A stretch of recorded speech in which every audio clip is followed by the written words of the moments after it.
Dena Devanka sudah lama menduga suaminya, Jonathan Frizzy, selingkuh. Ia juga menyebut wanita idaman lain itu berstatus istri orang. Dan ia pribadi mencium aroma perselingkuhan Ijong. Sapaan akrab Jonathan Frizzy, sejak 2019. Sebenarnya gini ya teman-teman, kejadian ini bukan yang pertama. Jadi di tahun 2019 juga sudah kejadian yang pertama. Dengan seorang wanita yang mana itu istri orang juga, kata Dena ditemui di Pengadilan Agama Jakarta Selatan, Kamis, tanggal 30 September tahun 2021. Dugaan perselingkuhan itulah yang menjadi alasannya melayangkan gugatan cerai terhadap Ijong.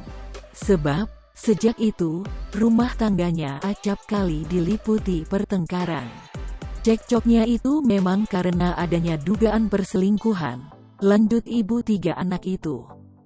Kabar dugaan perselingkuhan Ijong dengan wanita lain, diketahui oleh Dena, setelah ia menelusuri sendiri. Jadi itu kejadiannya juga udah dari beberapa tahun yang lalu, dari 2016 ya. Nah itu ketahuan sama saya tahun 2019. Ya sudah, ucapnya.